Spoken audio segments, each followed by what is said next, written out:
Lakini kama ambavyo mtakuja kuona kwenye mashindano, zimejikita zaidi katika matumizi ya AI, unaita akili unde, katika kubaini magonjwa ya mimea na kujaribu kutafuta tiba za magonjwa hayo ya mimea. Zimejikita katika masuala ya kutumia hizo AI na njia nyingine za kidijitali katika kutunza mazao. Tunajua kuna upotevu mkubwa sana wa mazao ambayo yanakuwa yameshavunwa hasa yanapokuwa kwenye magala. Tafiti zingine maelfu ya wanafunzi wamepata nafasi ya kuonesha vipaji vyao na vijana wengi wamepata scholarship kutoka Karimjee Foundation. Kila mwaka YST wanapofanya maonyesho haya, tunatoa nafasi 4 za kutoa ufadhili wa masomo kwa wanafunzi wale ambao wanakuwa wameshinda. Na hivyo mpaka sasa tumeweza kuwapa ufadhili wa masomo wanafunzi 53, na mwaka huu tunatoa tena nafasi 4 kufikia wanafunzi 57.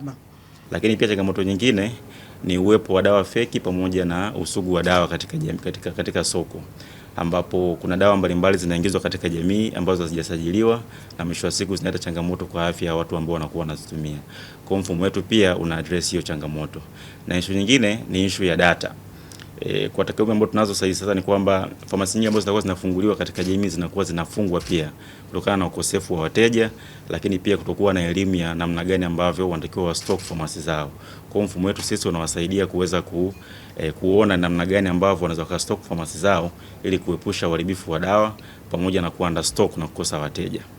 Kwa hiyo baada ya kuona changamoto hizo, tulikuwa na mfumo create unaitwa Dawa Link, ambao ni mfumo unahusisha, kwa upande mmoja kuna application ambayo inatumika na retail pharmacies na upande mwingine ni web application ambayo inatumia suppliers. Wavuvi kuepukana na kutumia njia haramu za kupata samaki. Kumekuwa na changamoto za kutumia nyavu zisizoruhusiwa, kutumia milipuko kama dynamites ambazo huwa zinaharibu ule uzao wa samaki endelevu katika vyanzo vyetu hivi vya maji.